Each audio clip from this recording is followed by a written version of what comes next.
Students, ఈ third వీడియోలో ఎక్సైజ్లో sums start చేస్తున్నాను. రిజాల్వ్ ఇంటూ పార్షియల్ ఫ్రాక్షన్స్ అంటే దీనిని పార్షియల్ ఫ్రాక్షన్స్గా విడగొట్టండి. 3 మెథడ్స్ ఉన్నాయి. 3 మెథడ్స్లో చేస్తాను ఈ లెక్కని. ఈ 3 మెథడ్స్ తెలుసుకొని ఉంటే ఫర్దర్గా చేయడానికి లెక్కలు ఈజీగా ఉంటాయి. ఈ 3 మెథడ్స్ మీద ఒక అవగాహన రావటం కోసం ఈ లెక్కని 3 రకాలుగా చేస్తున్నా. ఫస్ట్ ఇది ప్రాపర్ ఫ్రాక్షనా ఇంప్రాపర్ ఫ్రాక్షనా అనేది తెలుసుకోవాలి. లెక్క చేయాలి అంటే మనకి ఖచ్చితంగా ప్రాపర్ ఫ్రాక్షనే ఉండాలి. Numerator degree 1, denominator degree x into x square. కాబట్టి డినామినేటర్ యొక్క డిగ్రీ ఎంత? 2. Numerator degree is 1, denominator degree is 2. పైన తక్కువ డిగ్రీ కింద ఎక్కువ డిగ్రీ ఉంటే దాన్ని ప్రాపర్ ఫ్రాక్షన్ అని అంటారు. సో దీన్ని ఎన్ని ముక్కలు చేయాలి? ఇప్పుడు 2 ముక్కలా 3 ముక్కలా అంటే ఎలా చేయాలి? ఈజీ చూడండి. బైహార్ట్ చేయడానికి ఇక్కడ ఫార్ములాస్ ఏమీ వాడట్లా, నేను ఏమీ ఉండవు కూడా. ఎన్ని ముక్కలు అవుతుంది అని లెక్కను చూసే చెప్పచ్చు. డినామినేటర్ చూడండి, ఈ బ్రాకెట్కి పవర్ ఎంత ఉంది? ఏమి లేదు అంటే ఎంత ఉన్నట్టు? 1 ఉన్నట్టు. ఈ బ్రాకెట్కి ఎంత ఉంది పవరు? ఏమి లేదు అంటే ఎంత ఉన్నట్టు? 1 ఉన్నట్టు. పవర్ ఏమి లేకపోతే ఎంత పవర్ ఉన్నట్టు? 1 ఉన్నట్టు. పవర్ ఏమి లేకపోతే 0 అనుకోవచ్చు కదా. అంటే ఎనీథింగ్ పవర్ 0 ఎంత అవుతుంది? 1 అవుతుంది. ఇది 1 కాదు. కాబట్టి పవర్ ఏమీ లేనప్పుడు ఎంత అనుకోవాలి? 1 అనుకోవాలి. సో వీటిని యాడ్ చేయండి. 1 1 1 ప్లస్ 1 ఎంత? 2. అంటే దీన్ని 2 ముక్కలుగా విడగొట్టచ్చు. ఒకవేళ ఇక్కడ 2 గనుక ఇచ్చుంటే ఇక్కడ 1 ఇక్కడ 2 మొత్తం యాడ్ చేస్తే ఎంత? 3. కాబట్టి 3 భాగాలుగా విడగొట్టచ్చు. ఇక్కడ చూడాల్సింది అంటే ఎన్ని ఫ్రాక్షన్స్గా విడగొట్టచ్చు అనేది తెలుసుకోవాలి. అంటే ఈ బ్రాకెట్ యొక్క హోల్ పవర్ చూడాలి. ఈ బ్రాకెట్ యొక్క హోల్ పవర్ 1, ఈ బ్రాకెట్ యొక్క హోల్ పవర్ 1, ఈ రెండింటిని యాడ్ చేస్తే 2. కాబట్టి దీన్ని 2 ముక్కలుగా విడగొట్టచ్చు అని చూడండి. విడగొట్టేటప్పుడు ఎలా విడగొట్టాలి అనేది మెయిన్ ఇక్కడ. దానికోసం ఇక్కడ నేను రాస్తున్నాను. x ప్లస్ 1 పవర్ ఎంత ఉంది? 1 ఉంది. సో x ప్లస్ 1తో ఒక డినామినేటర్ వస్తుంది. x ప్లస్ 1తో ఒక డినామినేటర్ వస్తుంది. చూడండి, ఇంకో డినామినేటర్ ఏమైంది? x మైనస్ 3 అయింది. సో x ప్లస్ 1తో ఒకటే ఎందుకు రాయాలి? నేను x ప్లస్ 1తో ఇంకోటి కూడా రాస్తాను. x ప్లస్ 1 హోల్ స్క్వేరు అని రాస్తాను. అంటే అలా రాయాలి అంటే ఇక్కడ పవర్ 2 ఉండాలి. 1 ఉంది అంటే x ప్లస్ 1తో ఒక ఫ్రాక్షనే రాయాలి. x మైనస్ 3కి హోల్ పవర్ 1 ఉంది అంటే దీంతో ఒక ఫ్రాక్షనే రాయాలి. సో x ప్లస్ 1తో ఒక డినామినేటరు, x మైనస్ 3తో ఒక డినామినేటరు వచ్చింది. మరి ఇప్పుడు న్యూమరేటర్ ఏం రాయాలి? న్యూమరేటర్ ఏం రాయాలి అంటే ఇలా ఫ్రాక్షన్స్గా విడగొట్టడానికి ఫస్ట్ మనం చూడాల్సింది బ్రాకెట్ యొక్క హోల్ పవర్ చూడాలి. ఈ బ్రాకెట్ యొక్క హోల్ పవర్, ఈ బ్రాకెట్ యొక్క హోల్ పవర్. ఎప్పుడైతే అది గమనించి ఇలా డినామినేటర్స్ రాసేసామో ఈ హోల్ పవర్ యొక్క ఇంపార్టెన్స్ అయిపోయింది. ఇంకా ఈ హోల్ పవర్ యొక్క ఇంపార్టెన్స్ అయిపోయింది. న్యూమరేటర్ రాయాలి అంటే ఇక్కడ చూడాల్సింది x యొక్క పవర్ ఎంత? ఇక్కడ x యొక్క పవర్ ఎంత? 1. ఇక్కడ x యొక్క పవర్ ఎంత? 1. మనం ప్రాపర్ ఫ్రాక్షన్గా ఎక్స్ప్రెస్ చేయాలి అంటే పైన తక్కువ పవర్ ఉండాలి, కింద ఎక్కువ పవర్ ఉండాలి. అంటే దీనికంటే తక్కువ పవర్ ఉండాలి పైన. ఎక్స్ యొక్క పవర్ ఎంత ఇక్కడ చూడాల్సింది హోల్ పవర్ కాదు. హోల్ పవర్ చూసి ఈ ఫ్రాక్షన్స్గా విడగొట్టారు. చూడాల్సింది ఏంటి? ఎక్స్ యొక్క పవర్ చూడాలి. ఇందాక చూసింది ఏంటి? ఇక్కడ బ్రాకెట్ ఉంటే దాని హోల్ పవర్ చూశారు, దాంతో ఇవి విడగొట్టారు. ఇప్పుడు చూడాల్సింది పవర్ ఆఫ్ ఎక్స్ 1. దీనికంటే తక్కువ పవర్ ఉండాలి న్యూమరేటర్లో.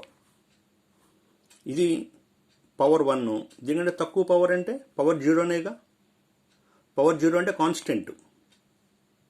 పవర్ 0 అంటే కాన్స్టెంట్. అందుకని ఏమని రాశాను? ఏ అని రాశా ఇక్కడ.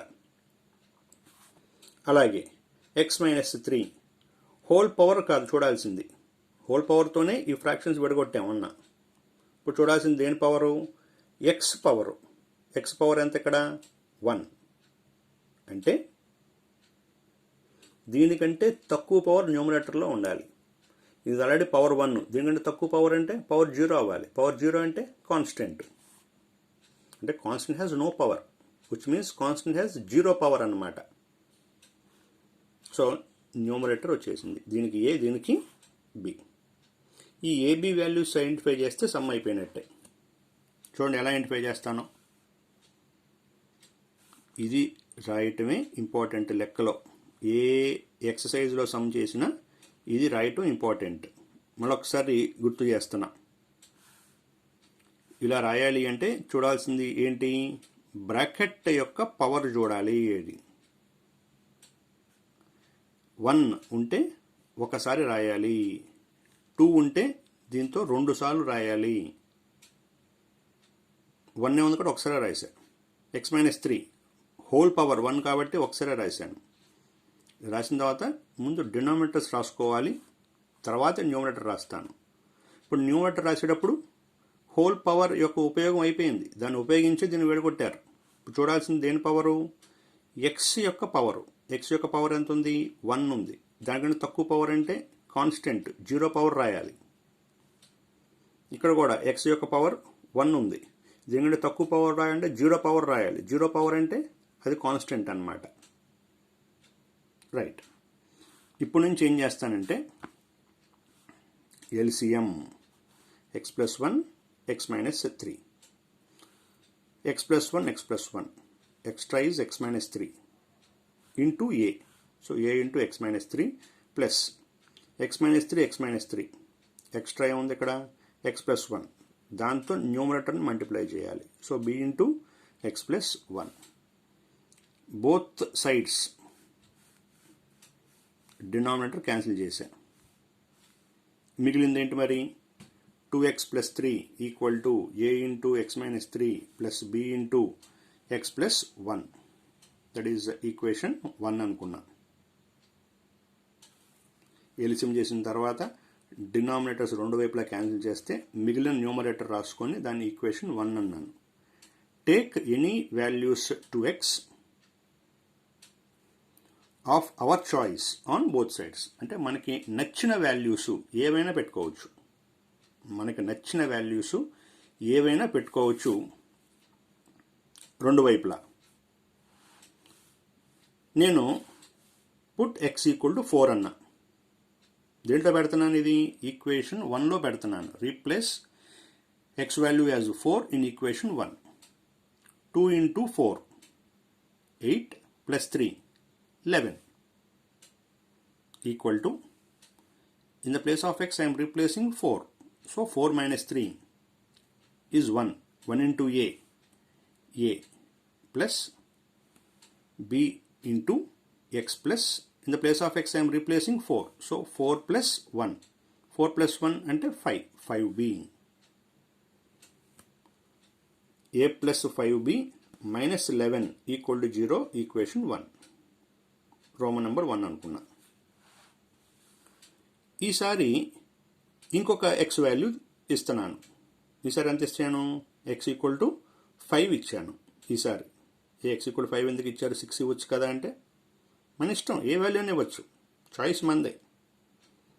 ఎక్స్ ఈక్వల్ 5 మళ్ళీ దేంట్లో పెట్టాలి, ఈక్వేషన్ 1లో పెట్టాలి.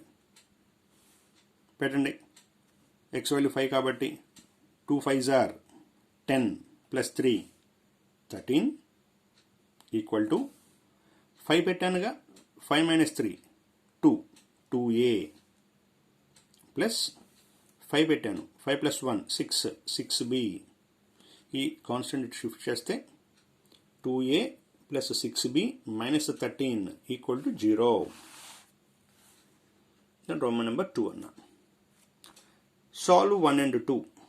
సాల్వ్ చేసే టెక్నిక్ తెలిసిందే, బీక్యాబ్ మెథడ్ చేస్తాం. బీక్యాబ్ మెథడ్ అంటే ఏమీ లేదు, coefficient of A small A, coefficient of B small B, coefficient అంటే కాన్స్టెంట్ అనమాట సి, అంటే దీని కోఎఫిషియంట్ స్మాల్ ఏ, దీని coefficient small B, constant C, A B C. A order రాయమంటున్నారు, బీ క్యాబ్ అంటే ముందు బి రాయండి, తర్వాత సి, తర్వాత ఏ, మళ్ళీ తర్వాత బి.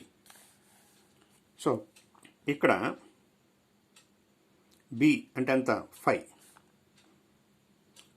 తర్వాత సి రాయమన్నారు, సి అంటే ఎంత, -11, సి అంటే -11. తర్వాత ఏ అంటే 1, తర్వాత 5 అంటే బి వాల్యూ, సి వాల్యూ, ఏ వాల్యూ, మళ్ళీ బి వాల్యూ ఫస్ట్ ఈక్వేషన్లో. అలాగే సెకండ్ ఈక్వేషన్లో రాసాం. ఈ రెండింటికి మధ్యలో ఏ, ఈ రెండు మధ్యలో బి, ఈ రెండు మధ్యలో 1 అని రాశాను. చూడండి, 1b చేసేటప్పుడు ఇదివరకు ఈ రెండింటి మధ్యలో ఎక్స్ రాసేవాళ్ళు, ఈ రెండు మధ్యలో వై రాసేవాళ్ళు, ఇక్కడ 1a రాసేవాళ్ళు. ఇదివరకు ఎక్స్ రాశారు, ఇప్పుడు ఏ రాశారు అంటే ఇదివరకు ఎక్స్ వైలు కనపడేవి, ఇక్కడ ఎక్స్ వైలు కనపడేవి కాబట్టి ఇక్కడ ఎక్స్ వై రాసేవాళ్ళు. ఇప్పుడు ఏం కనపడుతుంది, ఏబి కనపడుతుంది కాబట్టి ఏబి రాశారు. ఇప్పుడు ఏ బై ఈ రెండింటి మల్టిప్లై చేయాలి, ఎంత, 5 × -13 -65, మల్టిప్లై చేసి ఇమ్మీడియట్గా ఇక్కడ మైనస్ పెట్టాలి, పెట్టాం. మళ్ళీ ఈ రెండు మల్టిప్లై చేయాలి, ఎంత, -11 × 6 -66 -66, ఆ మైనస్ ఈ మైనస్ ఏమైంది, ప్లస్ అయింది. So -65 + 66 equal to B. B by B ఈ రెండింటి మధ్యన ఉంది కదా, ఇదే ప్రాసెస్ ఇక్కడ చేయాలి. -22 మైనస్ ఈ రెండు మల్టిప్లై చేస్తే 1 × -13 ఆ మైనస్ ఈ మైనస్ ప్లస్ అవుతుంది, -13. So minus into minus plus, -22 + 13 equal to 1/. 1 6s are 6 -5 2s are 10. So A by 66 - 65 1, B by -22 + 13 అంటే -9 ఈక్వల్ టు 1/6 - 10 -4. సో ఇది క్లోజ్ చేసుకొని జస్ట్ ఏతో డినామినేటర్ని క్రాస్ మల్టిప్లై చేస్తున్నా, ఏ డినామినేటర్ క్రాస్ మల్టిప్లై చేస్తున్నా. 1 × 1/-4 1/-4 ఎంత, 1/-4ఏగా. ఇప్పుడు ఇది క్లోజ్ చేసుకొని బి డినామినేటర్ని జస్ట్ క్రాస్ మల్టిప్లై చేస్తున్నా, only denominator of B is cross multiplied. So -9/-4. ఈ కింద మైనస్ పైన పెట్టుకున్నాను, 1/4 అంటే -1/4, రెండు మైనస్లు క్యాన్సిల్, బి ఈక్వల్ టు 9/4. ఈ ఏబి వాల్యూస్ తీసుకెళ్ళి ఇక్కడ రీప్లేస్ చేస్తున్నా. సో మళ్ళీ సేమ్ రాస్తున్నాను, రాసి ఏ వాల్యూ ఇక్కడ ఎంత ఉంది, ఏ అంటే -1/4 కదా, సో -1/4 పెడుతున్నా ఇక్కడ. సో -1/4/x + 1 ఇక్కడ ప్లస్ బి బై బి అంటే ఎంత ఉంది, 9/4. So 9/4 by x minus 3. So x minus 3. దీని కింద డినామినేటర్ ఏమి లేకపోతే ఎంత ఉన్నట్టు 1 ఉన్నట్టు. డినామినేటర్లో ఫ్రాక్షన్ అయితే ఏమవుతుంది, రివర్స్ అయ్యి ఇంటూ 1/x+1 అని వస్తుంది. ఇంటూ 1/x+1 అని వస్తుంది. -1 into 1 -1/4 into x+1 ప్లస్ అలాగే ఇది కూడా రివర్స్ అయ్యి ఇంటూ 1/x minus 3 అంటే 9/4 into x minus 3. సో దీన్ని రెండు ఫ్రాక్షన్స్గా విడగొట్టారు. Each fraction is a proper fraction. So this is a partial fraction of this one. This is also a partial fraction of this one. So these two are called partial fractions. ఇది method 1. Method 2 కూడా దీనికి సిమిలరే.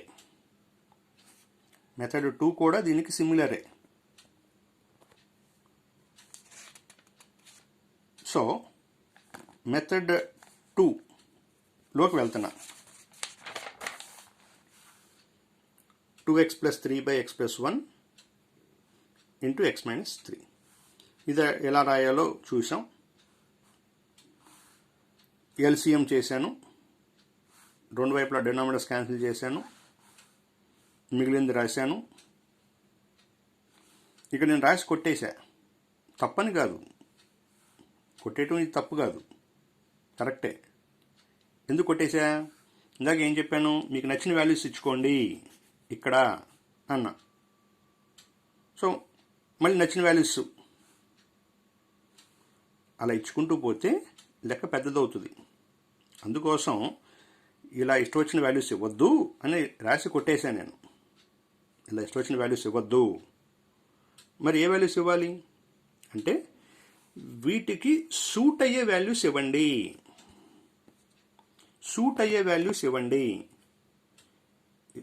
ఏంటి suit అయ్యే వాల్యూసు? ఏవేవో పిచ్చి values ఇవ్వకుండా వీటికి suit అయ్యే వాల్యూస్ని ఎలా ఐడెంటిఫై చేస్తాను అంటే, ఇది 0కి ఈక్వల్ చేయండి. దీన్ని 0కి ఈక్వల్ చేస్తే ఈక్వల్ టు 0 అయితే x ఈక్వల్ ఎంత అవుతుంది? -1గా. అది దీనికి సూట్ అయ్యే వాల్యూ. అంటే ఏ నెంబర్ దీన్ని 0 చేస్తుంది అంటే ఈక్వల్ టు 0. ఇటు వస్తే ఏమవుతుంది? -1. సో x ఈక్వల్ టు -1 పెట్టండి.